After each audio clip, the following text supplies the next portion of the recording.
맞습니다. 기도하고 시작합니다. 성부와 성자와 성령의 이름으로 아멘. 성령님, 인간이 태어나서 청소년기, 청년기, 장년기를 지나 노년기에 이르는 것은 하느님께서 세우신 질서라고 할 수 있습니다. 저희들이 하느님께서 세우신 이 질서를 잘 받아들이고 그 안에서 하나님의 뜻을 깨달으며 살아갈 수 있도록 성령님께서 저희를 지혜롭게 이끌어 주시기를 청합니다. 고맙습니다. 성령님, 성부와 성자와 성령의 이름으로 아멘. 오늘은 교재 227쪽입니다. 늙어감.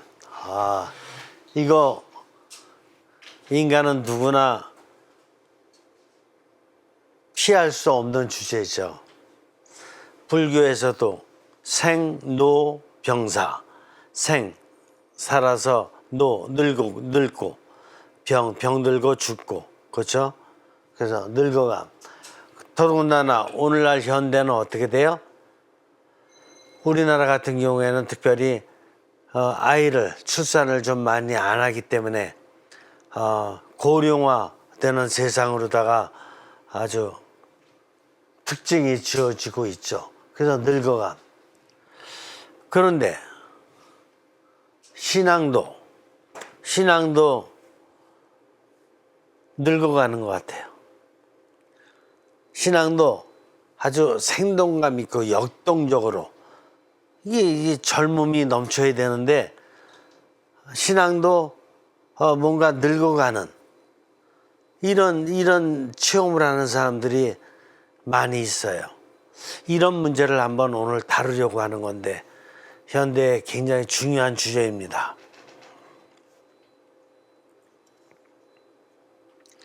어, 227쪽 중간 정도 보세요. 겨울이 되면 자연의 풍광이 변합니다. 그렇구나. 얘기하는 걸로 봐서 계절을 얘기하려고 그러고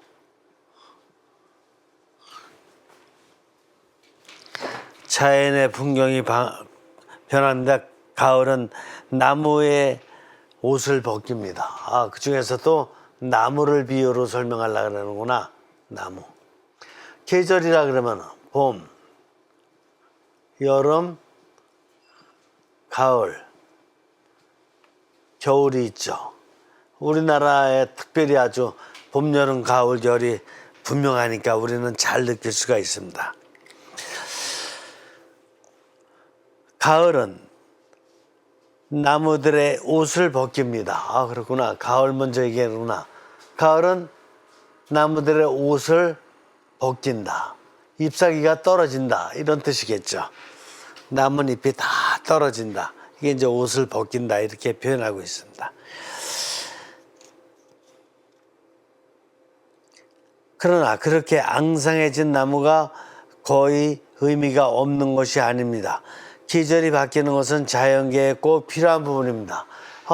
계절이 이렇게 바뀌는 것은 자연계에 꼭 필요한 질서다 이겁니다. 자연계에 꼭 필요한 질서다. 이렇게 보는 것입니다.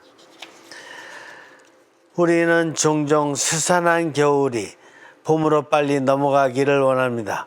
하지만 우리는 한 계절이 지나가야만 또 다른 계절이 돌아온다는 것을 알고 있습니다. 그래서 인내심을 가지고 겨울을 견뎌냅니다. 그렇구나. 인간 성장에 있어서도 마찬가지입니다. 나무도 비유하지만 그 다음에 또 인간도 비유를 하는구나.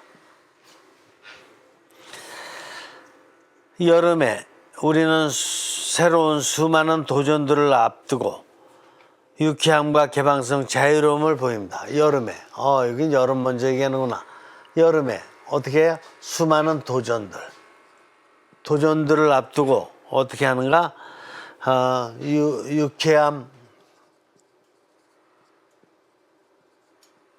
개방성, 자유로움, 이런 것을 갖다 이제 느낀다 이겁니다. 가을에 우리는 풍성함에 만족하다가 이내 낙엽이 떨어지는 것을 보고 상실감에 젖습니다. 가을에 어떤 풍성함을 느낌과 동시에 상실감을 느낀다. 그렇습니까? 가을 처음에 시작했을 적에는 뭔가 풍성하고 어떤 추수를 해가면서 아주 기쁘기도 하고, 그러다가 늦가을 정도 될 적에는 쌀쌀한 바람이 불어오고 그러가면서 낙엽이 떨어지는 것을 보면서 뭔가 이렇게 이렇게 나무가 이제 나뭇잎을 다 버리고 이렇게 앙상한 모습이로구나, 이런 어떤 상실감을 느낍니다. 활력이 점점 시들어가는 것을 느끼곤 힘들어합니다.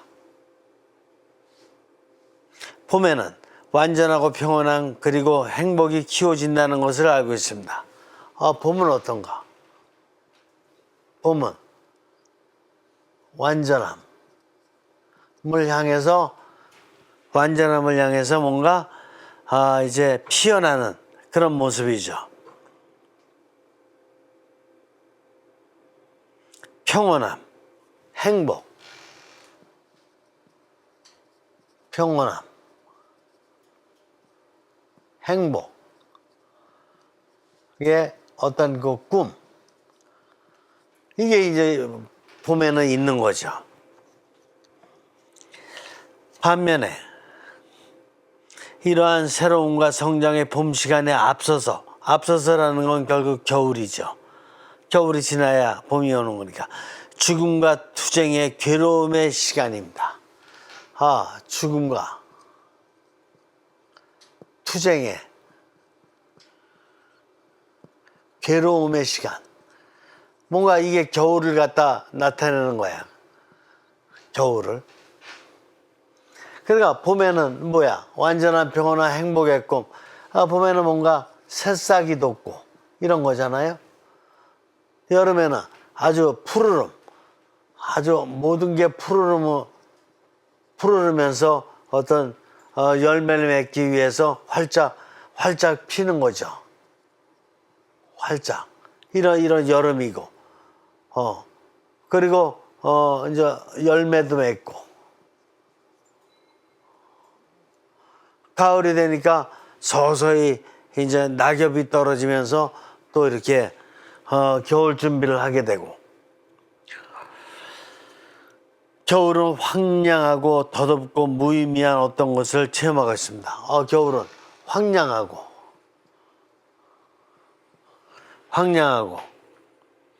또 더덥고 무의미하고, 이렇게 이제 저자는 얘기를 하고 있는 것이에요. 일반적으로다가.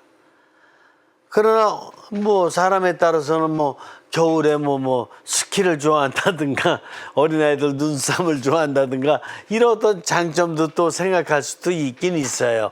그러나 일반적으로 이제 이걸 갖다 인생과 비교해서 놓고 볼 적에 이렇게 하나하나의 계절이 바뀔 때마다 그래도 특성이 있다면은 이렇게 나무에 이런 특성이 있듯이 인간에게도 바로 이런 어떤 특징이 있다. 이런 것 같은 거를 갖다가 저자는 묵상한 것이다.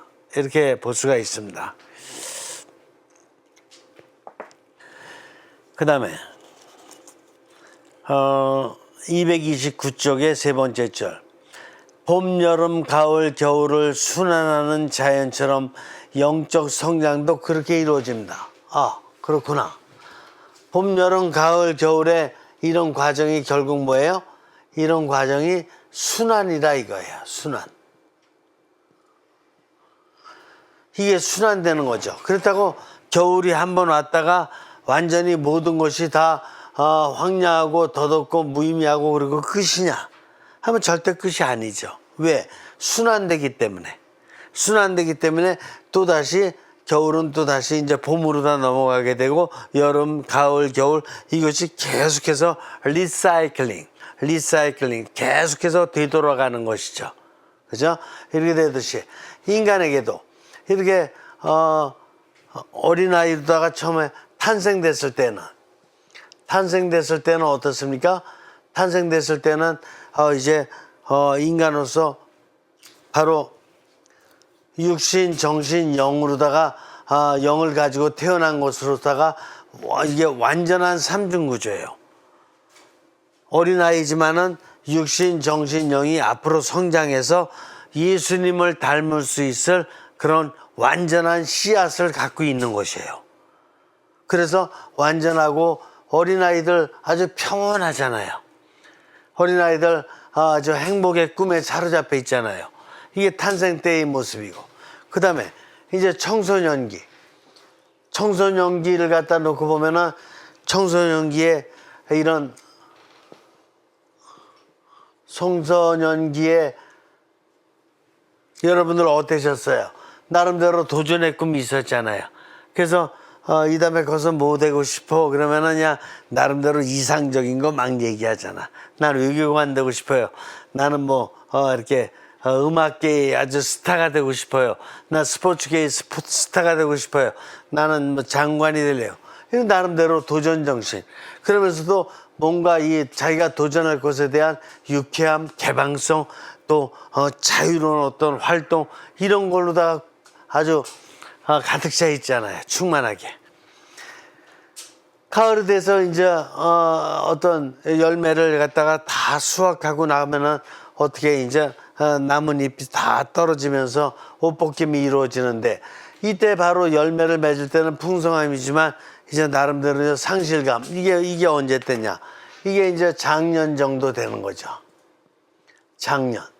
작년기에 나름대로 풍성함이 있어요. 그래서 집도 마련했고, 또 자동차도 마련했고, 또 아이들도 어느 정도 다 성장시켰고, 그죠? 또 출가까지 시켰고, 이렇게 나름대로 좋은 열매를 맺으면서 할 거였지만, 출가 다 보내고 난 다음에 그 다음에 어떻게 되죠?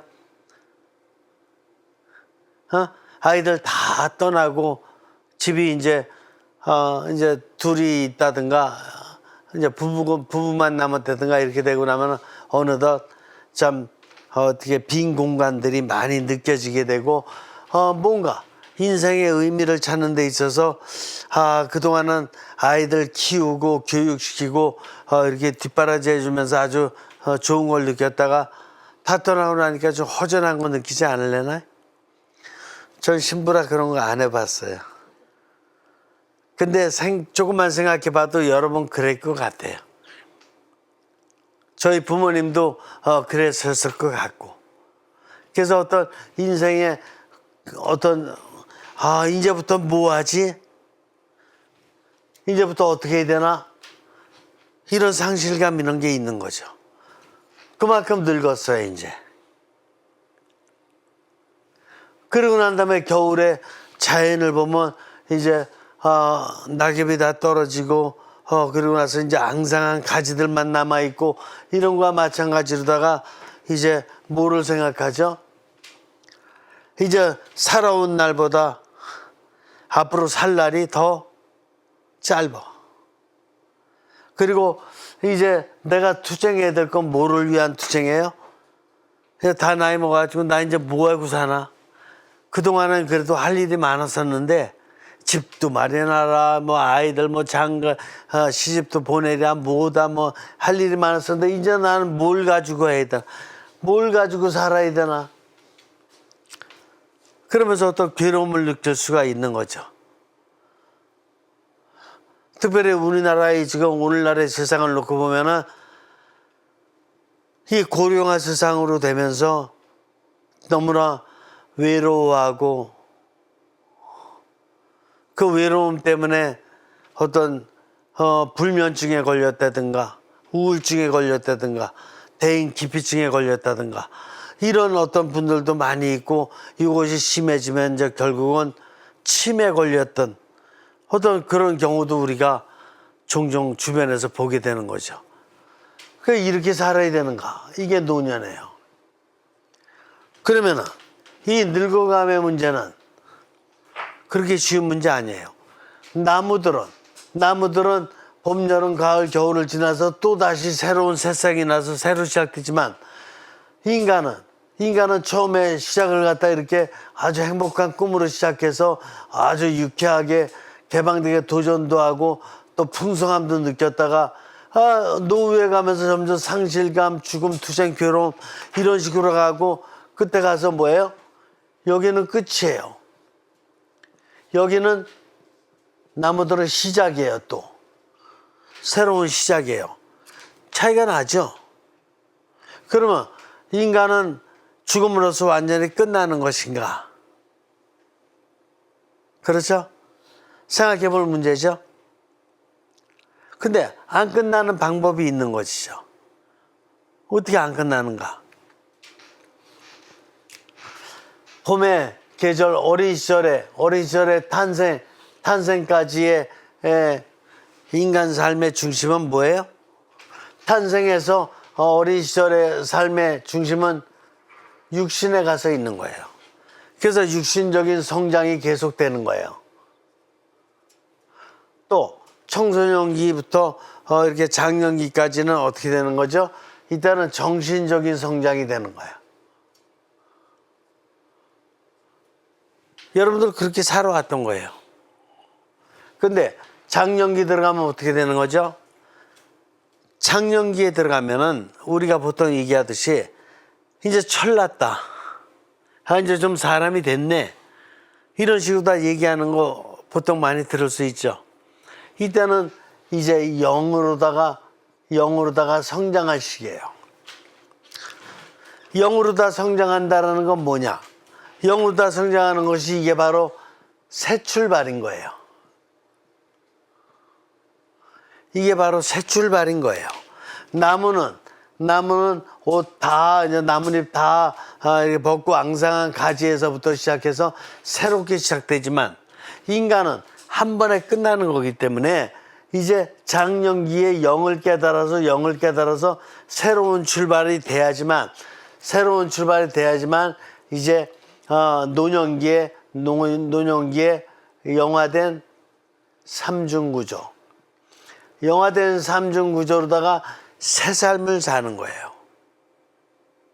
이 새 삶은 어떻게 되는 거야? 영화된 삼중구조로다가 새 삶을 사는 것은 어떻게 되는 거예요? 이 삶은 나무보다도 더 영원해요. 그래서 이걸 갖다 부활이라고 하는 거예요. 나무는 시작이 있는 것 같지만 새로운 시작이 되는 것 같지만은 종말이 있어요, 없어요? 나무는 종말이 있는 거예요. 끝이야. 근데 인간은 이게 끝나는 것 같지만 끝이 아니고 어떻게 되는 거예요? 이게 영을 깨닫게 되면서부터 새 출발을 시작해서 영화된 삼중구조로 예수님을 닮아가는 새 삶이 계속됨으로써 해가지고 영원한 새삼 뭐야? 그게 바로 부활인 거예요. 그래서 부활로 가는 거예요. 그래서 예수님께서도 이런 말씀하신 적이 있어요. 당시 이스라엘의 유명한 율법학자 니코데모라는 사람하고 대화를 나눈 적이 있었는데, 그래서 그 니코데모가 그런 질문을 하죠. 그 율법학자가, 사람이 새로 태어나다니요, 어머니 뱃속에 다시 들어갔다가 다시 태어날 수는 없지 않습니까? 이런 질문을 하는 거예요. 그래서 예수님께서 뭐라 그러시냐? 너는 이스라엘에서 아주 학자이면서도, 율법학자니까 학자이면서도 어떻게 그것도 모르냐? 어머니 뱃속을 보통 뭐라 그러죠? 어머니 뱃속을 자궁이라 그러죠. 자궁이라 그러는데 모든 인류의 자궁은 어디죠? 모든 인류의 자궁은 하느님이에요. 우리는 하느님으로부터 나온 거라니까. 그러니까 인간 한 사람 한 사람의 자궁은 어머니지만 근원적으로다가 자궁은 어디예요? 근원적인 자궁은 하느님이에요. 그래서 하느님의 집으로 다시 태어나야 된다 이게. 그러니까 하느님의 집에 가서 다시 태어나는 거지 어머니 자궁에 갔다가 다시 태어나는 게 아니다. 이거를 못 알아들은 거예요. 니코데모는. 이해가 되셔요? 이해 안 되실 거 없잖아. 여태까지 신앙생활 살아오셨잖아. 그래서 세례성사 받으면 새로 태어난다. 이런 얘기 들어봤잖아요. 어떻게 태어나는 거예요? 하느님의 자궁에 들어갔다가 새로 태어나는 거예요.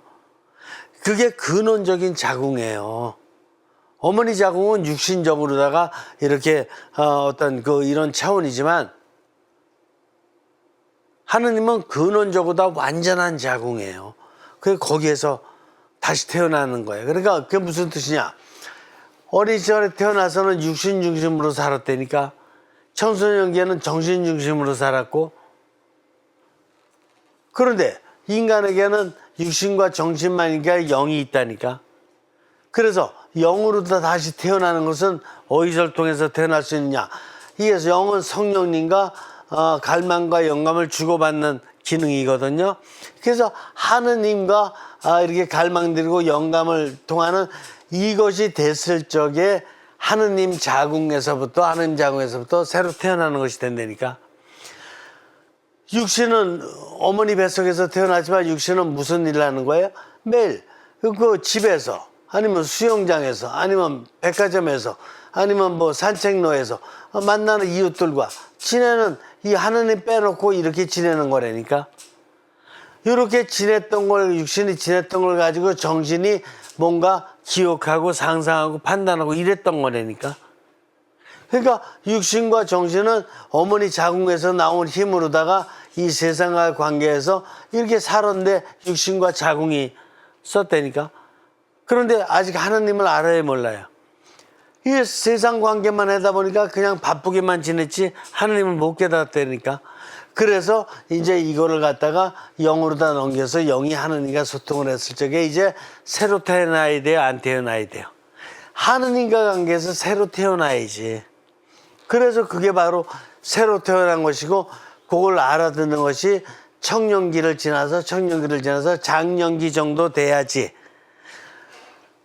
유아 때는 육신으로만 살았다가 이제 초등학교 들어간다든가 이때부터 청소년기 시작하면서 정신이 깨어나고 정신이 깨어나서 청년기까지 이렇게 지내고 장년기까지도 조금 이렇게 지내다가 철이 들거든.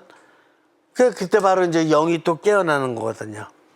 그러니까 장년기 영이 깨어나야지 이때 새 출발이 되는 거다.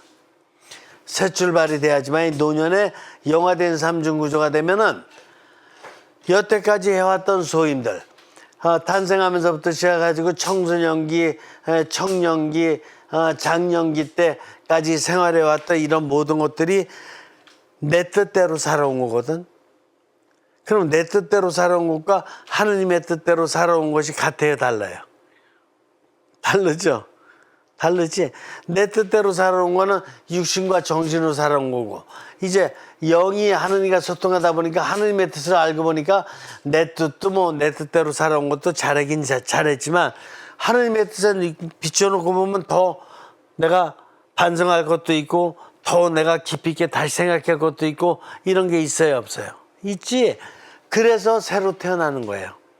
그래서 한번 새롭게 태어나면은 과거에 어린 시절부터 살았던 걸 갖다가 다 다시 한번 이렇게 묵상해 보게 되고 하느님께서 나를 요렇게 단계적으로 다 길러주셨구나.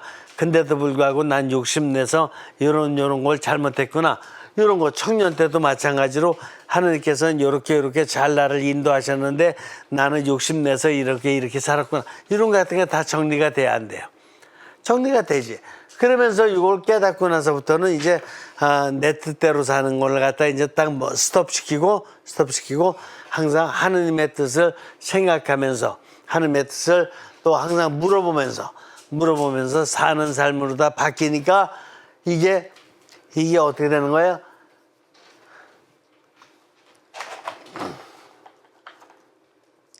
이게 진정한 의미에서 새로운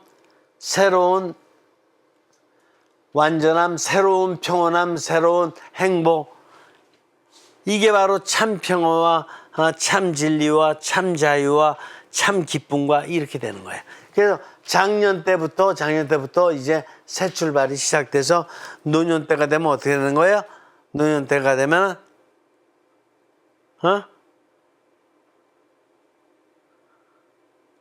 노년 때가 되면 그 행복의 충만함이 내가 절대로 내 힘으로는 얻을 수 없는 그런 충만함을 느낄 수 있게 되는 것이다. 그래서 장년기가 뭐예요? 장년기가 전환기이고 노년기가 어떻게 되는 거예요? 전성시대다. 전성시대. 노년기가 전성시대인데도 불구하고 그냥 기력이 없어가지고 이제 앞으로 뭐 해나 할 일도 이제 다인 것 같고 이제 어떻게 살지? 그러니까 또 그냥 노후에 사용할 돈이나 좀 마련해놔야지. 작년 때부터 그 걱정을 하는 거야. 노후 마련이나 해놔야지. 그래도 돈 비축하고 자녀 줄 것도 그냥 일단은 그냥 없다 그러고 나서 이제 이게 비축해서 이런 식의 사고 방식으로다가 바뀐다 이게요. 그렇다 그러면 어떻게 하면은 잘 늙어가느냐?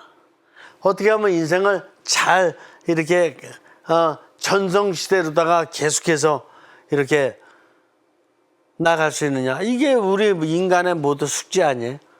이거 숙제를 갖다 풀려면 어디서 풀어야 돼? 내가 가진 육신과 정신과 영 안에서 풀어야 되죠? 다른 데는 없잖아, 해답이. 이웃집이 아무리 가깝게 지낸다 그래도 이웃집이 나의 인생을 보장해줘요? 그런 거 없거든. 뭐 대통령 잘 뽑았다고 내 삶이 뭐 잘 돼요? 아니 그런 거 없거든. 조금씩은 도움이 되는 거지만 그런 거 없거든. 이 세상에 어느 누구도 나의 행복과 나의 자유와 나의 어떤 참 평온과 이런 걸 보장할 수 있는 사람은 나 위에 아무도 없어요. 나 위에는 없다고. 그리고 내가 이걸 잘 지켜나가려면 어떻게 되는 거예요? 부부관계도 서로가 잘해야 되고 자녀관계도 서로 잘해야 돼요. 왜냐면 자녀들 요즘에는 뭐 자녀한테 거짓말 시켜서 돈 없다 그러고 자기 뭐 노후 관리로 해서 마련한다 그러지만 그게 아니고 자녀를 잘해주면 잘해줄수록 자녀가 효성을 잘한다니까. 근데 한간에는 거꾸로 가르치는 사람이 있다니까. 자녀한테 다 줘봐야 소용없어요. 그냥 있는 대로 다 쓰세요. 이거 같이 나쁜 가르침이 없다니까. 자녀를 있는 하느님께서는 우리 인간을 당신의 이 세상에 내려와서 십자가에 못 박혀 죽기까지 진짜 우리 인류를 잘해 주셨죠. 그렇죠. 그게 어버이의 상이거든. 하느님이. 그러니까 우리 모상이니까 예수님을 닮은 삶을 살아야 되거든. 끝까지 아이 태어났을 때부터 잘해줬듯이 죽을 때까지 잘해줘야 되는 거거든요. 그런데 뭐 노후 돈 마련한다 그러면서 다 이거 자꾸 머릿속마다 계산만 하고 따지고 그래가지고 자기네들 노후 관리나 잘한다고 이런 식으로 다 가르치는 사람들이 있거든요. 그렇지 않고 더욱더 헌신적으로 다 자녀를 잘해줄수록 자녀가 이제 마음을 쓰게 되는 거야. 마음을 누구한테 배울 수밖에 없어요. 마음을 처음에는 부모님한테 배울 수밖에 없어요. 부모님이 만약에 부모님이 나에 대해서 정신적으로 계산해가지고 내 노후 관리 돈 빼놓고 무할 돈 빼놓고 이렇게 다 빼놓고 나서 자녀 관계를 한다 그러면 그 자녀도 부모님한테 어떻게 할 거야? 계산적으로 될 수밖에 없어요. 정신적인 차원에서. 근데 부모가 내가 태어났을 때부터 헌신적으로 하셨듯이 정말 영을 담은 하느님의 힘까지 담아서 최선을 다해서 다 끝까지 보살피면 자녀가 어떻게 돼요? 자녀도 그렇게 보답하게 되는 거예요. 부모님께. 바로 이 정신을 잊어버리고 가고 있는 거예요. 지금 세상이. 그러면서 거꾸로 가르치는 사람들이 많아가지고 부모 나 늙으면 뭐 돌봐주는 사람 없습니다. 그러니까 그냥 자녀도 다 남이에요. 막 이런 식으로 다 엉터리 같은 거 가르쳐. 하느님이 우리 인류를 위해서 어떻게 하셨는가를 깨달아야 된다 이거예요. 예수님 와서 십자가 못 박혀 돌아가시기까지도 인류를 사랑해 주셨잖아. 당신 자녀들을. 그래서 우리 지금 이렇게 살고 있는 거잖아. 그게 그렇게 해야 된다니까. 자녀 관계를. 이게 바로 인륜이에요. 인륜을 살려내야지만이 천륜이 사는 거야. 그래서 백성들의 뜻이 천심이라 그러잖아. 민심이 천심. 민심이 천심이라 그러듯이 바로 인륜을 살려내야지 천륜이 살아요. 하느님의 마음을 닮아가야지만이, 그래야지만이 이 세상이 바뀌는 거라니까. 근데 자꾸 거꾸로 가르치는 사람들이 많아서 요즘은 아주 나이 들어가지고 노인네가 됐는데도 불구하고 이기적인 노인이야. 자기 삼살이만 생각하고 뭐 아들, 손주 뭐 이런 것도 다 소용없고 자기 노후 관리한다 그러면서 이런 식의 자꾸 가르침이 많으니까 세상이 더 빡빡해지는 거야. 가정이 뻑뻑해지면 사회가 뻑뻑해지는 거는 금방이에요. 잘 생각해 보세요. 그렇게 늙으려면은 헛늙은 거예요. 내가 마지막으로다가 내가 모든 걸 갖다가 다 바쳐서 자녀를 위해서, 손주를 위해서 해주고 다 해주고 그러고 나서 내가 진짜로다가 라면 먹고 죽는 한이 있더라도 할 걸 다 하는 게 마지막 소임이라니까. 예수님이 인류를 위해서 하셨듯이. 여러분들이 생각해 보세요. 어떤 게 맞는 건지. 깊이 생각해 봐야 될 문제예요. 뭐 나이 들어가지고 70, 80, 90대 가지고도 나나 살으려고 이 세상에 태어난지 아세요? 그래라고 하느님께서 태어나게 해주신지 알아요? 아닌 거예요. 마지막 죽기 전까지 예수님 같이 인류를 위해서는 못하지만 그래도 가족을 위해서라든가 친척을 위해서라든가 끝까지 헌신적으로 사랑의 모범을 보이라고 태어나게 해주신 거라니까.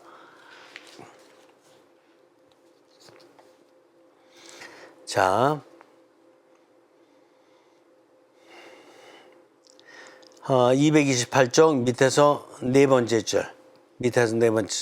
진정한 인간 성장은 수천 년 동안 강 하구에 흙이 쌓이듯 그렇게 보이지 않게 지속됩니다. 진정한 인간 성장은 뭐예요? 진정한 인간의 성장은, 이 인간의 성장이라는 것은 강가에 가보면은 거기에 있는 그 강가 아니면 바닷가에 그 모래들이잖아요. 그 모래들이 수천 년 동안에 걸쳐서 쌓여 있는 거예요. 그래서 그 쌓여 있는 것 때문에 그 개울이 유지가 되고 있는 거고 물이 유지가 되고 있는 거고 다 그런 거예요.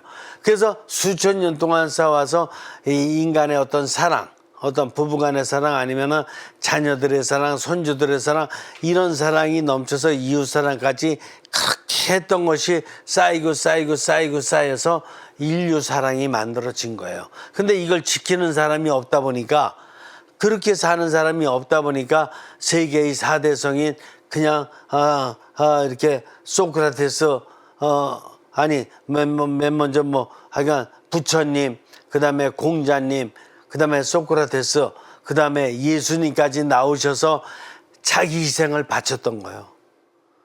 그렇게 사는 거 아니라고.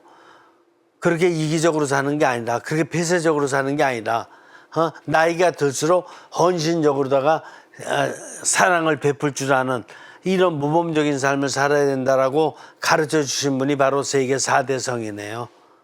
다른 사람들은 이기적인 걸 가르치잖아. 노후 자금 마련하는 게 중요하지. 딸 새끼, 아들 새끼를 새끼라 그랬나? 이거 부모가 봤을 때 그렇지. 그래가지고 그거 다 줄 필요 없다라는 이런 식으로 다 잘못된 거 아니에요. 내가 라면 먹고 죽는 한이 있더라도 내가 다 주겠다. 이런 마음으로 사람은 편안해지는 거예요. 그게 바로 4대 성인들이 가르쳤던 거예요. 아시겠어요? 당신들은 죽어가면서까지도 참 인간을 가르쳐 주려고 노력했던 사람들이에요.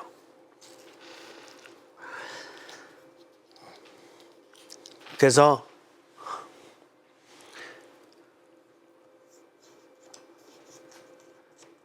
229쪽 자해는 그렇게 봄에 새로운 싹을 내기 위한 준비를 합니다. 그래서 여기서 우리가 뭘 배워야 돼요? 새로운 싹. 새로운 싹이 뭐예요? 인간에게 새로운 싹이나 장년기에 깨달을 수 있는 새로운 싹이란 뭐야? 하나밖에 없어. 영밖에 없어요. 영. 자신이 이제는 영을 빨리 수면 상태에서 그만 잠자도록 만들고 깨우라나 이게요. 이게 깨어나면 하느님의 힘을 엄청나게 받기 때문에 육신과 정신이 세상으로부터 받았던 거는 게임이 안 되고, 게임이 안 될 정도도 하느님으로부터 어마어마한 은총을 받게 된다 이겁니다. 그게 새로운 싹이에요. 이런 새로운 싹의 삶을 살아야 된다.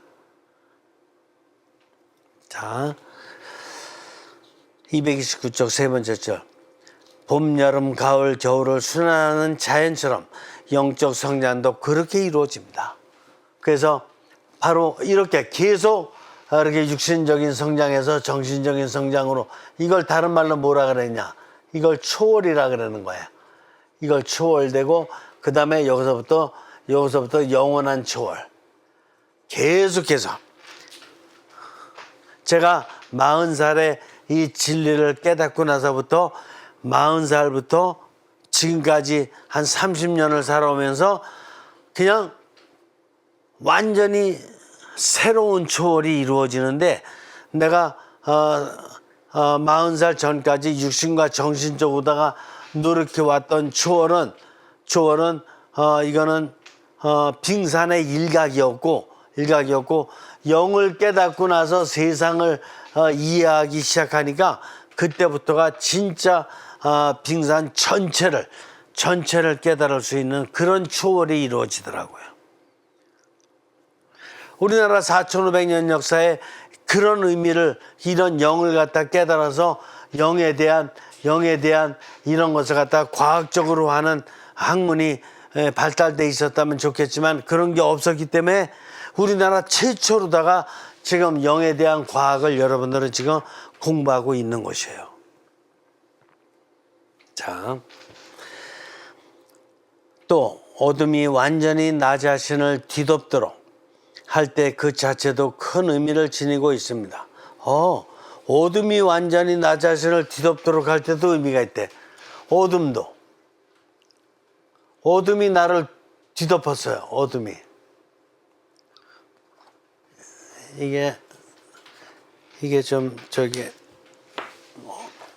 희미하네. 어둠이 나를 뒤덮었다라는 뜻은 무엇일까? 이게 이게 청소년기, 청년기 이럴 때는 어둠이 다가와도 작은 어둠이에요. 좀 월말고사 볼 때 좀 어렵다든가, 아니면 진학시험 볼 때 좀 어렵다든가, 아니면 직장생활 하는데 좀 어려웠다든가, 이런 어떤 작은 의미의 어둠이에요. 그런데 여기에서 지금 얘기하는 어둠이라는 건 무엇이냐? 예를 들어서 사랑하는 가족 중에서 한 명이 죽었다든가, 아니면 갑자기 교통사고가 나가지고 아주 가족들이 그냥 중환자실에 다 입원하게 됐다든가, 아니면 갑자기 화재가 난 바람에 집이 다 불탔다든가, 얼마든지 천재지변이라든가 이런 사고로다 일어날 수 있는 게 있거든요. 이런 어둠의 상태에서도 뭐 한다는 거예요? 어둠의 상태에도 어둠이 나를 완전히 뒤덮어도 뭐가 있다라는 거예요? 의미가 있다라는 거예요. 그러면 어둠이 나를 뒤덮었을 적에 육신이 나에게 의미를 줄 수 있을까? 아니에요. 이미 나의 상황을 넘었어요. 정신이 나에게 의미를 줄 수 있을까? 없어요. 내 정신은 얕은 정신이라 의미를 못 줘요. 이런 큰 사고 앞에서는. 그러나 영은 하느님과 소통하기 때문에 하느님께서 나에게 의미를 줄 수 있을까? 줄 수 있는 거예요. 그래서 아우슈비츠 수용소에서도 어떻게 되는 거예요? 수용자들이 막 다 죽어가고 어떤 탈옥자가 하나 생겨서 몇 명을 갖다 탈옥자가 발견되면 몇 명을 동시에 막 죽여야 될 적에 어떤 신부가 나타나가지고 어떻게 되는 거예요? 저 사람 대신 내가 대신 죽겠다. 왜? 저 사람은 자녀가 있다. 나는 신부라, 나는 자녀도 없고 그러니까 나 혼자 죽으면 된다. 이런 식으로다가 해서 자기 죽는 거 뭐예요? 깜깜한 어둠 속에서 의미를 깨달았기 때문에 그러는 거예요. 깜깜한 어둠 속에서. 어떤 참 부모는, 훌륭한 부모는 자기 자녀가 어떻게다가 나쁜 친구들한테 빠져가지고 예를 들어서 이렇게 마약을 했다든가, 아니면 노름판에 들어가서 너무나 큰 빚을 졌다든가 막 이렇게 돼서 감옥에 갇히게 됐을 적에 그 어머니가 어떻게 해요? 어머니가 재판정에 가가지고 재판장이 이 모든 잘못은 부모인 제가 잘못했기 때문에 그렇습니다. 아들을 좀 선처해 주셔서 죄를 좀 줄여주시고 대신에 저에게 좀 그 형을 내려달라. 이런 어머니도 있는 거예요. 그러니까 뭔가 의미를 깨달았기 때문에 그래. 얘는 새롭게 지금 깨달음만 얻었다 그러면 남아서 남은 생에 더 좋은 일을 할 것이 얼마든지 더 많다 나보다. 그러니까 얘를 좀 어떻게 살려주고 나를 대신 쳐버려. 이런 어머니 정말 예수님 닮은 어머니고 부처님 닮은 어머니고 공자님 닮은 어머니라고 아니할 수 없어요. 그런 삶을 살아야 어둠 속에서도 의미를 찾지. 이 의미를 찾는 게 바로 영이에요. 인간의 육신과 정신 가지고는 너무나도 자기만 위하는 게 육신과 정신이라 못 찾아요. 자,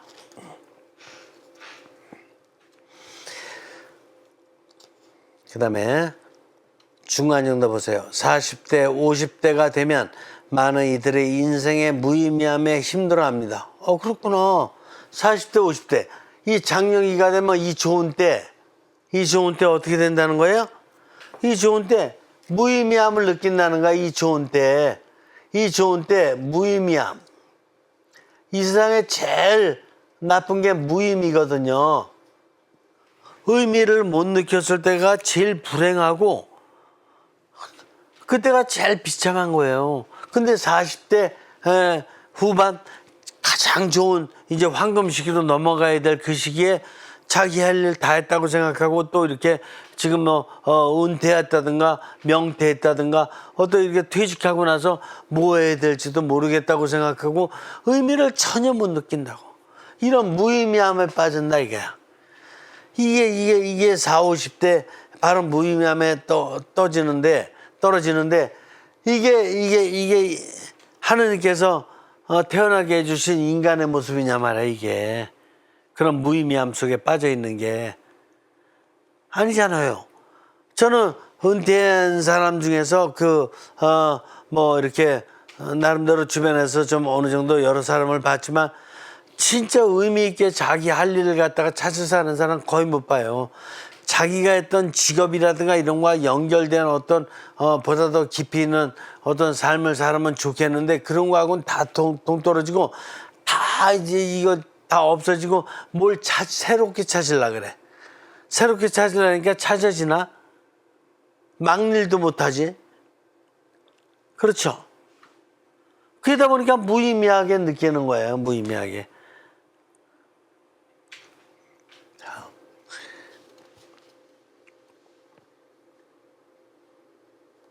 그 다음에 5번째 줄 내려보세요. 마찬가지로 중년의 위기가 닥쳐오면 그걸 갖다가 또 뭐라 그래요? 중년의 위기라고 얘기해. 위기. 40대 갱년기, 50대 오식견, 위기. 이런 얘기들을 하거든요. 그러니까 인생을 제대로 알아들었냐고요. 그러니까 새로 태어나지 못한 사람들이 그런 얘기하는 거라니까. 그 갱년기라는 게 무슨 뜻이야? 갱년기 장애가 있다라는 뜻이야. 장애인이라는 뜻이야. 그거 진짜 40대가 됐는데 육신, 정신, 영을 가지고 정상적으로 살았다면 40대가 되면 육신이 더욱더 반짝거려야 되고 정신은 더욱더 막 가볍고 빛나야 되고 영은 완전히 활짝 펴가지고 무르익어야 되고 막 이런 시기에 갱년기 장애래요. 장애. 이게 말이 되냐고. 이게 그러니까 자기를 아는 사람에 모르는 사람, 못 알아듣는 사람이죠. 이게 장애.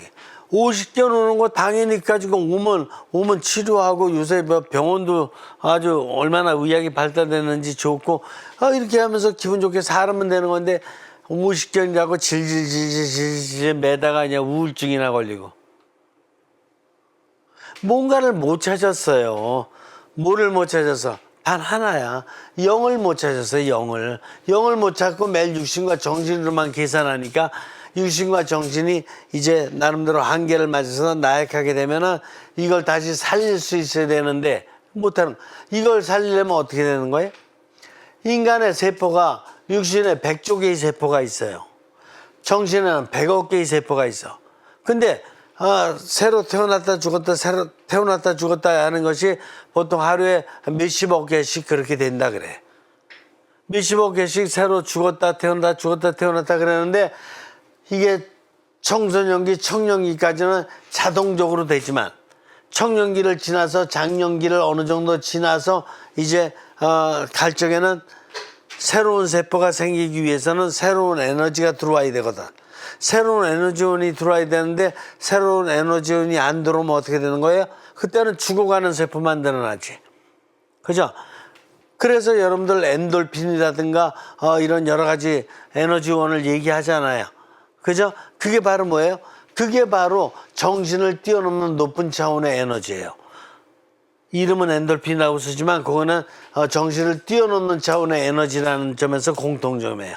바로 그런 에너지를 받을 수 있어야 되는데 신앙인들은 바로 이 영의 에너지, 마음의 에너지를 받을 수 있는 가능성이 크기 때문에 장년기 넘어가면서부터 해가지고 나 자신의 육신을 새롭게 정신을 새롭게 그래서 새 삶을 살아갈 수 있는 새싹을 살아갈 수 있는 가능성이 큰 거예요.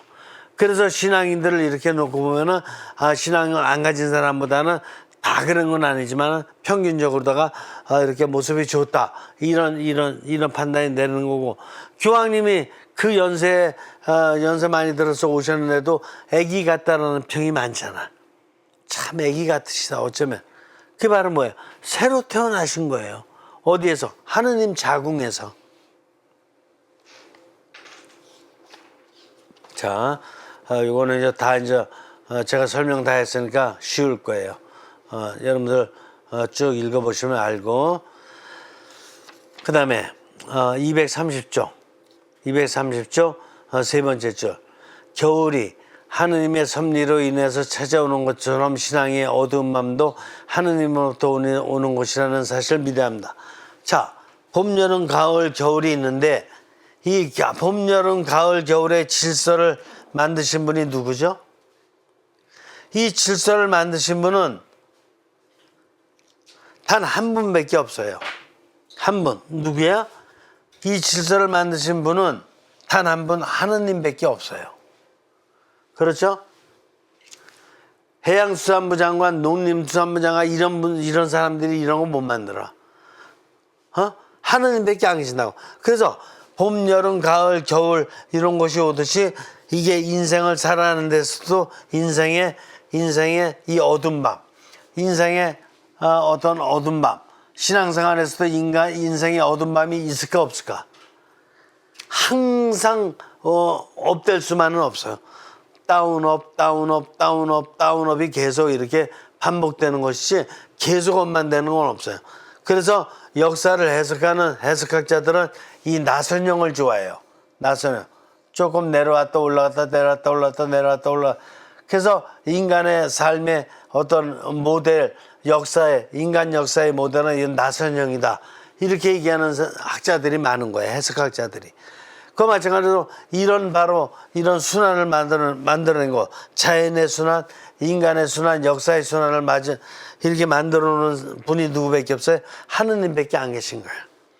그렇다 그러면 신앙 안에서도 어두운 밤이 올 수 있는데 특별히 이 어두운 밤이 신앙의 낮은 차원에서 오는 게 아니라 신앙의 높은 차원에서 올 수 있어요. 신앙의 높은 차원인 게 뭐냐? 여러분들 생각해 보세요.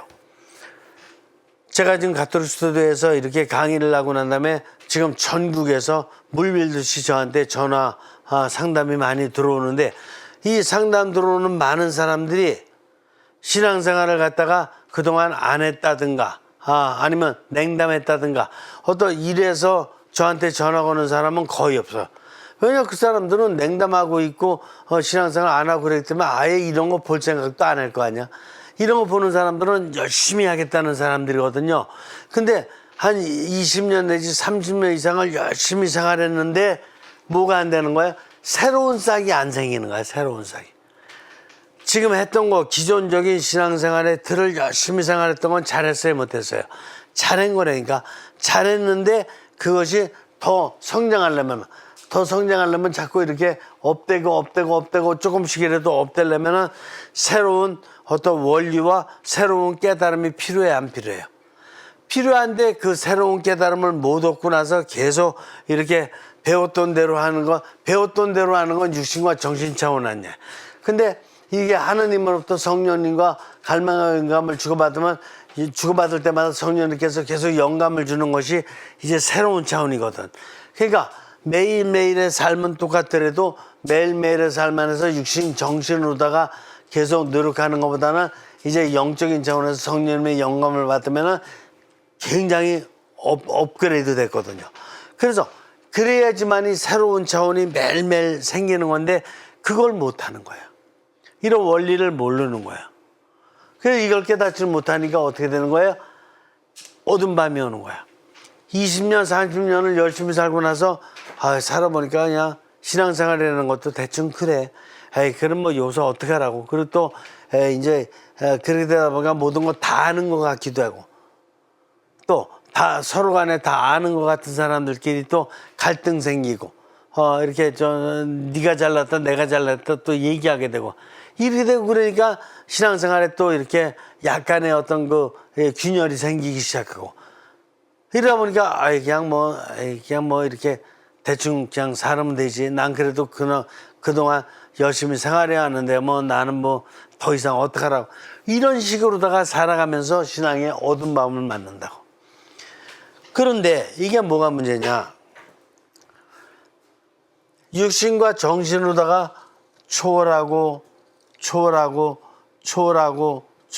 좋았어요. 근데 이거는 여기 차원이야. 근데 영을 깨달아서 성령님의 영감의 힘을 받게 되면은 여기서부터 이 초월이라는 것은 이제 말도 못해요. 이게 계속해서 성령이 영감을 받은 초월이 이루어졌는데 이거는 거의 무한대야. 여태까지 경험해보지 못한 그런 깨달음을 얻을 수 있어요. 삶은 똑같은데 왜 그렇게 깨달음은 큰 건지. 예수님께서 살았던 삶하고 우리 인간이 살았던 삶은 완전히 달라. 왜 다른지 알아요? 우리 인간들은 인류 400만 역사를 살아오면서도 거의 이중구조로 살아왔거든. 예수님은 이 세상에 오셔서 정확하게 삼중구조로 살으셨거든.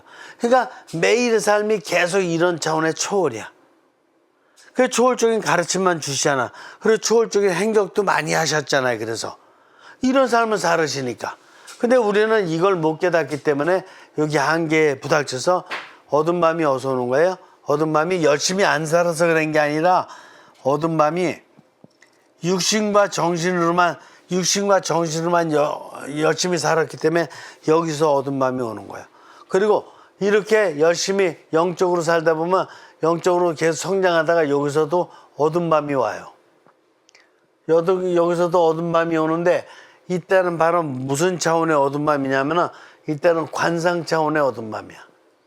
관상 차원인데 이거 좀 어려운 내용인데요. 영성신학적으로 제가 좀 말씀드릴게. 이게 관상적 차원의 이게 육신과 정신으로 깨달은 걸 넘어서 이제 계속 깨달아가요. 게다가 어두운 밤이 오는 거는 관상적 차원의 수동적인 차원과 능동적인 차원이 있어요. 이게 저 십자가의 성령께서 가르치신 원리도 다 맞아 들어가. 현대 신비신학도 맞아 떨어지고. 근데 능동적인 어두운 밤은 정신적으로 깨달았던 걸 갖다가 계속 더 깊은 차원에 깨달아가면서 이게 자기 뜻으로다. 자기 노력으로다가 교회의 전통을 통해서 많은 것을 이제 배우고 공부하고 그래가면서 깨달아가면서 능동적으로 이걸 극복하는 거야. 근데 수동적인 어두운 마음은 뭐냐? 수동적인 어두운 마음은 정말 깊은 차원으로 아빌라의 성령께서 말씀으로 다 놓고 보면은 영적 약혼 내지 영적 결혼. 칠궁망에서 보면은 육궁망 내지 칠궁망 차원이에요. 거기서 놓고 보면은 이제 이거는 하느님이 직접 해결해 주시는 거야. 하나님이 직접 이렇게 아주 가장 깊은 차원에서 이 세상 모든 것을 다 포함하면서도 이 세상 모든 것과 이렇게 이탈된, 그러면서 하느님과의 아주 완전한 합치로다 가는 그 과정에서의 어두운 마음이 있을 수 있어요. 제가 나중에 기회가 되면은 이런 거는 따로 좀 설명을 드려야 되는 아주 그런 깊은 저 강의만 해더라도 몇 시간을 해도 모자라. 그러니까 오늘 이 정도로 아시고요. 그래서 231쪽 세 번째 절, 하느님 현존에 대한 더 깊은 체험을 위해서 스스로를 개방하고 열어놓아야 된다. 그래서 무슨 개방이 필요해? 정신이 영에 개방해야 된다. 그리고 영이 하느님께 개방해야 된다. 그 개방이 제일 중요한 거예요. 매일 눈만 60만 개방해가지고 뭐 한국에서 살다가 필리핀 갔다 오고 또 유럽 갔다 오고 미국 갔다 오고 그런 개방만 하는 게 중요한 게 아니라 정신이 영으로 개방하고 영이 하느님께 개방해서 하느님의 뜻대로 볼 줄도 아는 그런 눈을 갖는 개방이 중요하다. 더 나아가 항상 함께 하시겠다고 약속하신 그분을 믿고 모든 것을 내려놓아야 된다. 그래서 그때 바로 이제 영적인 차원이 됐을 적에 육신과 정신으로 했던 걸 갖다가 내려놓는다는 뜻은 무슨 뜻인가? 열심히 안 살겠다는 뜻이 아니라 육신과 정신으로 더 열심히 산 다음에 어떻게 되는 거예요? 영을 통해 성령님께 맡기겠다. 성령님 자궁에 이걸 맡기겠다. 성령님 방에 맡기겠다. 이게 내려놓는 거예요. 육신과 정신은 더 열심히 살게 돼. 왜냐하면 내가 살으려고 생각했던 것보다 성령님의 뜻이 또 더해지니까 더 열심히 살 수밖에 없는 거예요. 자, 그 다음에 한 장 넘기세요. 232쪽 다섯 번째 줄, 하나님을 전혀 느끼지 못할 때도 있습니다. 전혀 느끼지 못할 때, 그때 바로 뭐냐? 그때 바로 요 상태예요. 능동적 관상과 수동적 관상 넘어가는 그 과정인데, 여기서 능동적 관상 차원에서 깨달을 거 많이 깨달았지만 더 깊은 차원으로 갈 적에 이게 아빌라의 성녀 데레사의 6궁망 내지 7궁망이에요.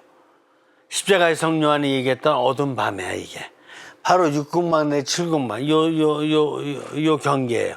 바로 거기에 있을 적에 하나님을 전혀 느끼지 못할 때도 있습니다. 아무리 기도해도 영적인 충만함을 느끼지 못할 수도 있습니다. 아무리 기도해도 안 돼. 초월성과 관련한 지독한 안개 속을 걸을 수 있습니다. 그런데 우리가 기도를 통해서 초월성을 다시 찾기는 참으로 어렵습니다. 성서 봉독이나 묵상의 영적 훈련 등을 통해서도 아주 조금밖에 혹은 아무런 위안도 느끼지 못할 수도 있습니다. 그러니까 어떤 의미도 못 느끼는 거야. 근데 이거는 뭔가 너무 엉터리로 생활해서 무의미함 느끼는 거와는 질이 달라요. 이거는 뭔가 많이 깨달았는데 더 깊은 거를 갖다가 가고 싶은데 못 깨닫는 그런 상태인 거야. 되게 중요한 거 232쪽에 다섯 번째 줄 밑에서 여기가 중요하게 나옵니다. 하지만 이때가 바로 순수한 믿음이 필요할 때입니다. 순수한 믿음 뭐예요? 그래도 내가 여기까지 성장하기까지 나의 모든 일상을 지켜주신 분이 바로 하느님이라는 바로 그 믿음, 또 이분께서 지금 능동적 관상의 차원에서 수동적 관상의 차원을 갖다 원하신다라는 그 믿음, 이제 당신께서 친히 나를 이끌어 주실 것이라는 그 믿음, 이 믿음이 순수한 믿음이에요. 아무런 위안이 없고 하느님의 친밀하고 세심하게 보여주시는 그러한 상징도 없을 때, 그때 바로 믿음이 필요합니다. 하느님의 끊임없는 사랑의 현존을 믿을 때 우리는 믿음을 얻을 수 있습니다. 하느님께서는 끝까지 나를 그래 사랑해 주신다. 당신의 자궁에서 나를 이 세상에 내보내 주신 분이기 때문에 나를 끝까지 사랑해 주실 것이라는 그 믿음을 갖는 것, 바로 이 믿음이 바로 이제 수동적 관상으로 가는 길이다, 이렇게 보는 거예요. 자, 뒷부분은 여러 가지 믿음에 대한 예들이 예들이 많이 나옵니다. 근데 요건 이제 제가 말씀드린 내용을 기점으로 해서 읽어보시면 아주 재미나게 여기 이제 시도 나오고 막 그러는데 아주 재미나게 읽어보실 수가 있어요. 여러분들 늙었습니까? 아니면 새로 태어났습니까? 여러분들 새싹입니까? 아니면 지금 떨어져서 앙상한 가지만 남을 그런 겨울나무입니까? 인생은 날이 갈수록 인생은 계속해서 새싹이 푸르는 전성시대를 향해서 가고 있다는 것을 알으셔야 됩니다. 우리는 나무보다 비교가 안 될 정도로 위대합니다. 그러니까 우리의 위대함을 잘 깨달으면서 인생이 이제 더욱더 영적으로 충만해져서 하느님의 자궁 안으로 이렇게 합치하는 이런 삶을 살아갈 수 있도록 우리가 새로운 생각을, 새로운 깨달음을 가져야 됩니다. 이해가 되시나요? 그래, 마친 기도하자. 성부와 성자와 성령의 이름으로 아멘. 성령님 고맙습니다. 세상 사람들이 이중구조로 늙어감에 대해서 실망하고 있고 늙어감에 무의미함을 느끼고 있고 인생을 잘못 살고 있는 경우가 너무 많습니다.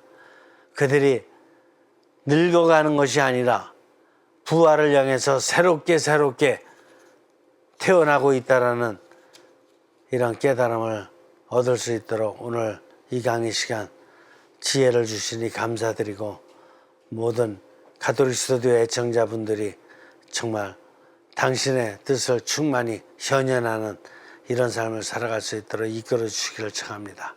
고맙습니다. 성령님. 성부와 성자와 성령의 이름으로 아멘. 수고하셨습니다.